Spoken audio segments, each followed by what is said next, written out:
So good communication is one of the things I really stress when I'm on board working with the teams, trying to develop teams and stuff like that. So one of the first things I do is I sit down and I watch the guys, really. I watch them at their daily work plan, their toolbox talks in the morning, how they communicate and how they just interact with each other. So I'll sit on the daily work plan and how they discuss their jobs, how that's going to affect different departments, how they get that information out to the crew, so forth and so on. And then in the morning toolbox talk, same thing. I just kind of watch them. And for the first couple of days, I just watch. I say very, very little because, Dave's on board. He's the superintendent, and everyone wants to put off a good show. So you got a guy who's not so great. He'll try to put off a better show for me for the first couple of days. Everyone does it. It's not just he's just trying to lie or cheat or anything. He's not. Everyone wants to put off a good show and demonstrate how good they are at things. So usually they come back to their regular selves after day 3 or day 4. I'm just a fly on the wall, and they're having their talks and communications. So now is where I really learn the dynamics of the group and find out what's wrong or what's strong or positive or what needs to be touched on and worked on. So I'll use an example of a morning toolbox talk. You're discussing the minutia of what you're going to do. The day before you talk about the plan for the job, but now you're sitting down with the guys saying, Bob, you're going to do this, Fred, you're going to do this, and try to hammer out the details of how they're going to do your work without getting hurt. And I'll use second engineers and chief mates as my example because they're the guys who do most of the instructions. And if I got a second engineer who's sitting there reading to the crew, and everyone's like, oh man, this is brutal, okay? And that guy is the guy I'm worried about, okay? So, or I have another guy, another second engineer, same thing. He's got his list there, what he wants to do, and now he's like, okay, guys, puts it down. How are we going to do this job today? Fred, what are you in charge of?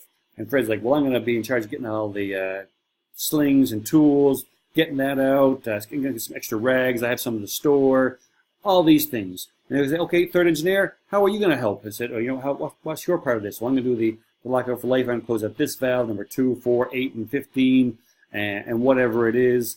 And okay, fair enough. And he pulls over the sheet. He goes, oh, well, we forgot this here. I'll do that. I'll do this part here.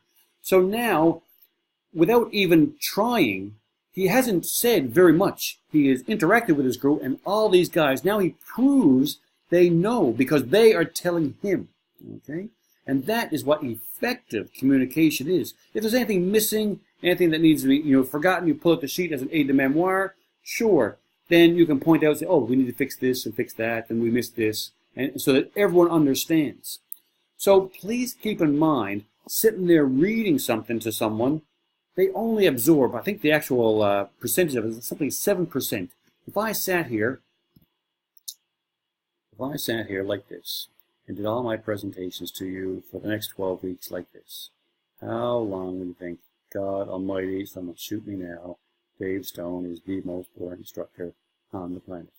Because the actual words that I use don't mean a whole lot. You only absorb key phrases and stuff like that.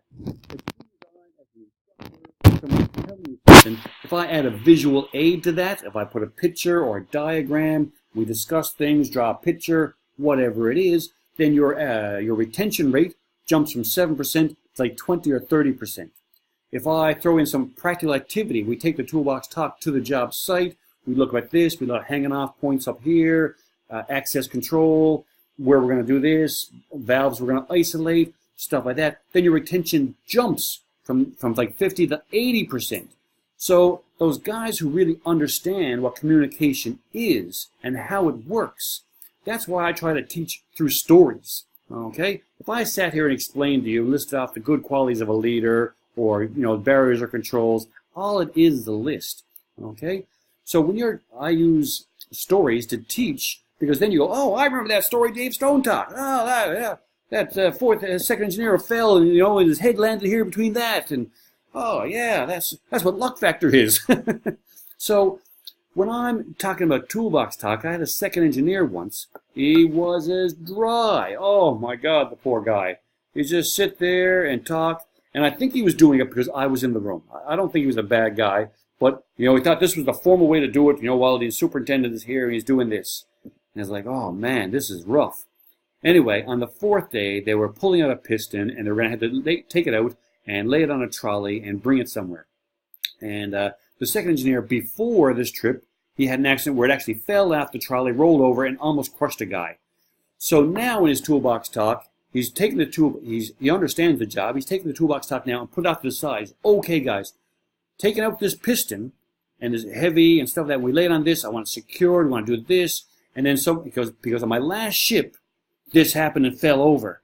And then someone goes, yeah, on my other ship too, something happened here. It's a heavy weight. We did this to lash it. And someone goes, yeah, I've seen this done. And then all of a sudden, with his small story of how this thing fell off and almost crushed a guy, he's got 5 people participating, showing best practice they've seen on their ship. They've seen this over here. Another guy got, oh, I almost crushed there doing this. And then all of a sudden, his toolbox talk becomes an interactive meeting on all the aspects of how this thing could really, really hurt someone.